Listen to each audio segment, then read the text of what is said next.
നമസ്കാരം. എല്ലാവർക്കും ഈശ്വരാനുഗ്രഹം കിട്ടട്ടെ എന്ന് പ്രാർത്ഥിച്ചുകൊണ്ട് എല്ലാവരെയും ഞാൻ ഈ വീഡിയോയിലേക്ക് സ്വാഗതം ചെയ്യുന്നു. ഞാൻ ഇന്ന് പറയുന്ന വിഷയം ഈ 2026 വിഷുപ്പുലരിയിൽ ഭാഗ്യാനുഭവങ്ങൾ കിട്ടുന്ന നക്ഷത്രങ്ങളെ പറ്റിയാണ് ഞാൻ പറയുന്നത്. അതായത് ഈ വിഷുപ്പുലരിയിൽ ഭാഗ്യാനുഭവങ്ങൾ വന്നു ചേരുന്ന നക്ഷത്രങ്ങൾ 2026. അപ്പോ വിഷു സംക്രമത്തിന്റെ ആ വിഷയമാണ് ഞാനിവിടെ പറയുന്നത്. ഗോചരഫലമാണ് ഞാനിവിടെ പറയുന്നത്. അതായത് ഗ്രഹങ്ങളുടെ ഗോചരഫലമാണ് ഞാനിവിടെ പറയുന്നത്. വിഷുഫലമായി, വിഷു സംക്രമത്തിന്റെ ഫലമായി, ഗോചരഫലമായി ഉണ്ടാകുന്ന വിഷു സംക്രമ ഫലമാണ് ഞാനിന്ന് ഇവിടെ നിങ്ങളുടെ മുമ്പിൽ പറയുന്നത്. അങ്ങനെ ആ വിഷു സംക്രമത്തിന്റെ ഫലമായി ഉണ്ടാകുന്ന ചില നക്ഷത്രങ്ങൾക്കുണ്ടാകുന്ന ഭാഗ്യാനുഭവങ്ങളാണ് ഞാൻ ഈ വീഡിയോയിൽ ഇവിടെ നിങ്ങളുടെ മുന്നിൽ സൂചിപ്പിക്കുന്നത്. അപ്പൊ അതിനാൽ ഭാഗ്യാനുഭവങ്ങൾ ഉണ്ടാവുന്ന നക്ഷത്രങ്ങൾ ഏതാണെന്ന് നമുക്ക് നോക്കാം. അത് ഏതൊക്കെ കൂറിലാണ് ആ നക്ഷത്രങ്ങൾ വരുന്നത്, അതൊക്കെ ഓരോന്നോരോന്നായിട്ട് നമുക്ക് നോക്കാം. എടവക്കൂറിൽ വരുന്ന നക്ഷത്രങ്ങൾക്ക് ഭാഗ്യാനുഭവങ്ങൾ ഉണ്ടാവും. ചിങ്ങക്കൂറിൽ വരുന്ന നക്ഷത്രങ്ങൾക്ക് ഭാഗ്യാനുഭവങ്ങൾ ഉണ്ടാവും. അതുകൂടാതെ തുലാക്കൂറിൽ വരുന്ന നക്ഷത്രങ്ങൾക്കും ഭാഗ്യാനുഭവങ്ങൾ ഉണ്ടാവും. അതുകൂടാതെ കുംഭക്കൂറിൽ വരുന്ന നക്ഷത്രങ്ങൾക്കും ഈ വിഷുഫലമായി ഭാഗ്യാനുഭവങ്ങൾ ഉണ്ടാവും.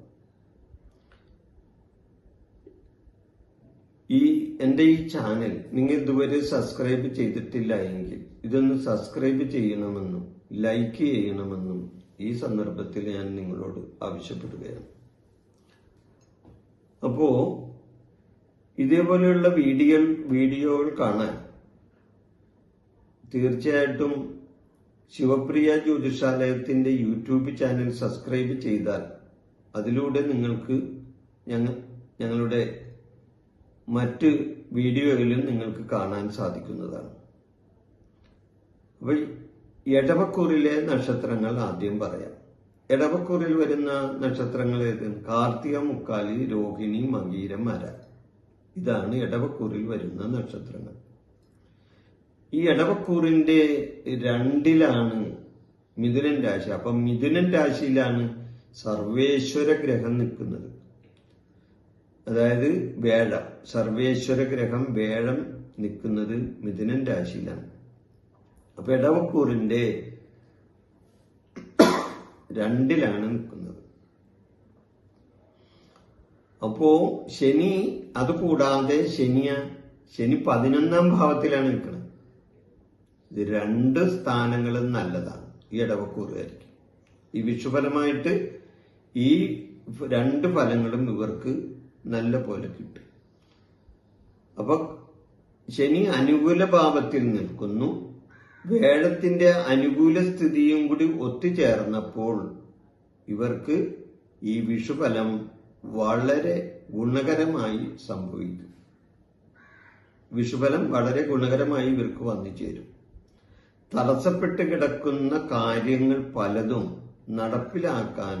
നടപ്പിലാകാനും അതുകൂടാതെ സാമ്പത്തികമായ നേട്ടങ്ങൾക്കും ഈ വിഷുക്കാലം ഇവർക്ക് വഴിയൊരുക്കും. കാരണം ഈ വേഴം 2 ധനസ്ഥാനത്തിലാണ് ഇവരുടെ നിൽക്കുന്നത്. ധനപരമായ നേട്ടം തീർച്ചയായിട്ടും ഇവർക്കുണ്ടാവും. വേഴം ധനകാരകൻ കൂടിയാണല്ലോ. അപ്പൊ ധനകാരകൻ ധനസ്ഥാനത്താണ് നിൽക്കുന്നത്, അതുകൊണ്ടാണ്. പിന്നെ അപ്പൊ ഈ കാർത്തിക, മുക്കാല്, രോഹിണി, മകീരമര. ഇനി ചിങ്ങക്കൂറിൽ വരുന്ന നക്ഷത്രങ്ങളാണ്. ചിങ്ങക്കൂറിൽ വരുന്ന നക്ഷത്രങ്ങൾ മകം, പൂരം, ഉത്രം, കാലി. ഇത് ചിങ്ങക്കൂറിലെ നക്ഷത്രങ്ങളാണ്.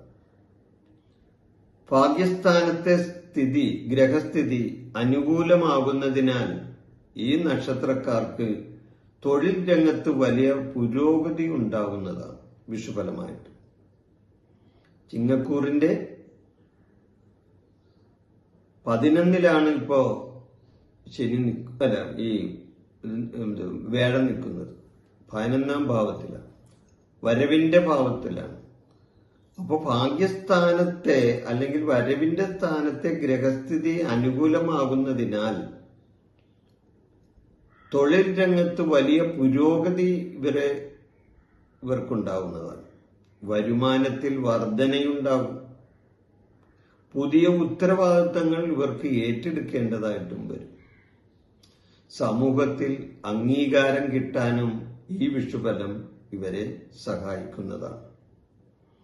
വിഷുഫലമായിട്ട് ഇവർക്ക് ഇതുപോലെയുള്ള നേട്ടങ്ങൾ, ഭാഗ്യാനുഭവങ്ങൾ ഒക്കെ വന്നു ചേരുന്നതാണ്. ഈ തുലാക്കൂറിൽ വരുന്ന നക്ഷത്രം, തുലാക്കൂറിൽ വരുന്ന നക്ഷത്രങ്ങൾ ചിത്തിര, അര, ചോതി, വിശാഖം, മുക്കാല്. ചിത്തിര, അര, ചോതി, വിശാഖം, മുക്കാലാണ്. അപ്പോ 9ലാണ് വേഴം നിൽക്കുന്നത്. ഈ തുലാക്കൂറുകാരുടെ 9ൽ വേഴം നിൽക്കുന്നു. വേഴത്തിന്റെ വിശേഷ ദൃഷ്ടി അതോടൊപ്പം ഇവർ ഈ നക്ഷത്രങ്ങളിലേക്ക് പതിക്കുന്നു. വേഴത്തിന്റെ വിശേഷ ദൃഷ്ടി ഈ തുലാക്കൂറിലേക്ക് പതിക്കുന്നുണ്ട്. അപ്പൊ വേഴത്തിന്റെ വിശേഷ ദൃഷ്ടി പതിക്കുന്നതിനാൽ കുടുംബത്തിൽ സമാധാനവും ഐശ്വര്യവും സാമ്പത്തികമായ ഉന്നമനങ്ങളും ഈ വിഷുഫലമായി ഈ നക്ഷത്രക്കാർക്ക് വന്നു ചേരും. വീട് പണി തുടങ്ങാൻ ഉദ്ദേശിക്കുന്നവർക്ക് വീട് പണി ചെയ്യാൻ സാധിക്കും.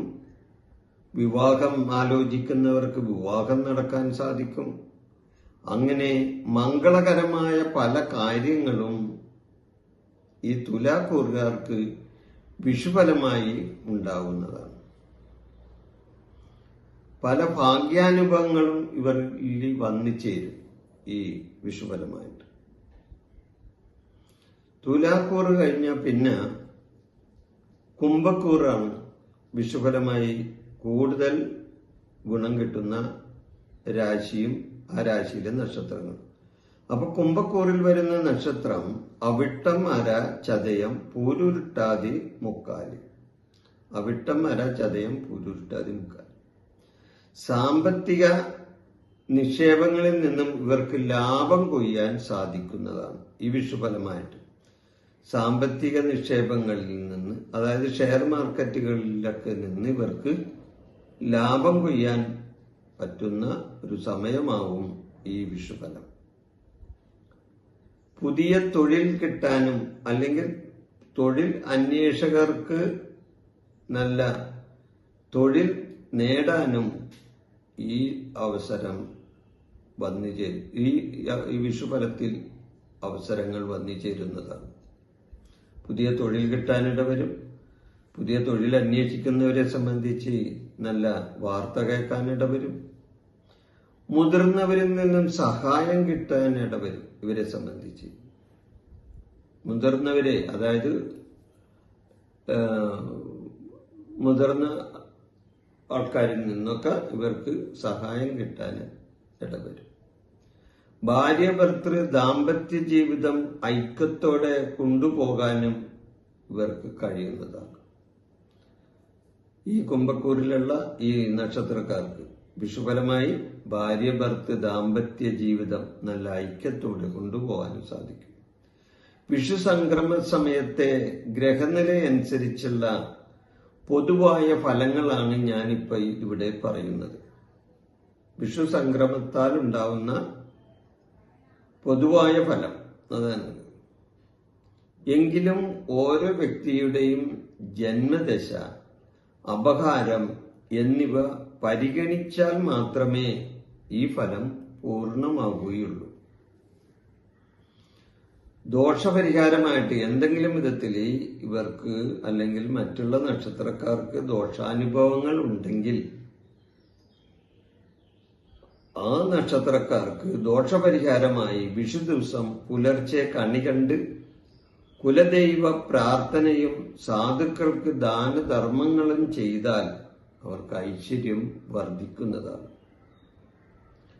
അപ്പോ ഈ വിഷുപ്പുലരിയിൽ ഭാഗ്യാനുഭവങ്ങൾ കിട്ടുന്ന നക്ഷത്രങ്ങൾ ഏതൊക്കെയാണെന്ന് ഞാൻ ഈ വീഡിയോയിൽ ഇപ്പോൾ പറഞ്ഞു കഴിഞ്ഞു. ഈ വീഡിയോ ഞാൻ ഇവിടെ അവസാനിപ്പിക്കുന്നു. നിങ്ങൾക്ക് നന്ദി, നമസ്കാരം. എൻ്റെ ഈ ജ്യോതിഷ പ്രോഗ്രാം നിങ്ങൾക്ക് ഇഷ്ടപ്പെട്ടാൽ ഇത് സബ്സ്ക്രൈബ് ചെയ്യാനും ലൈക്ക് ചെയ്യാനും ബെൽ ബട്ടൺ അമർത്താനും മറക്കരുത്.